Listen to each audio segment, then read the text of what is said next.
கொடுக்க மறுத்ததால் ஆத்திரம். அட்டை தொழிற்சாலை மீது வெடிகுண்டு வீச்சு. வில்லியனூர் அருகே பரபரப்பு. வில்லியனூர் அருகே மாமூல் கொடுக்க மறுத்ததால் அட்டை தொழிற்சாலை மீது வெடிகுண்டு வீசிய மர்ம நபர்களை போலீசார் வலை வீசி தேடி வருகின்றனர்.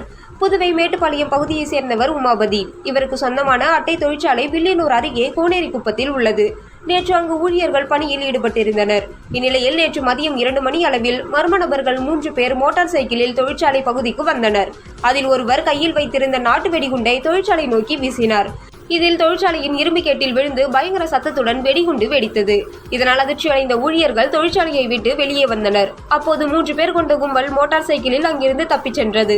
வெடிகுண்டு வெடித்ததில் கேட் பகுதி கரும் புகையாக காணப்பட்டது.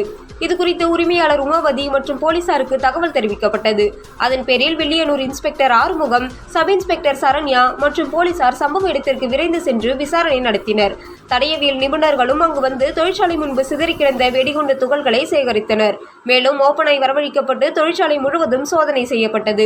நாட்டு வெடிகுண்டு வீசப்பட்டது தொடர்பாக வில்லியனூர் போலீசார் வழக்கு பதிவு செய்துள்ளனர். மாமூல் கொடுக்க மறுத்ததால் உரிமையாளரை மிரட்டும் வகையில் தொழிற்சாலை மீது மர்ம நபர்கள் வெடிகுண்டு வீசினார்களா அல்லது வேறு ஏதேனும் காரணமா என்று போலீசார் தீவிர விசாரணை நடத்தி வருகின்றனர்.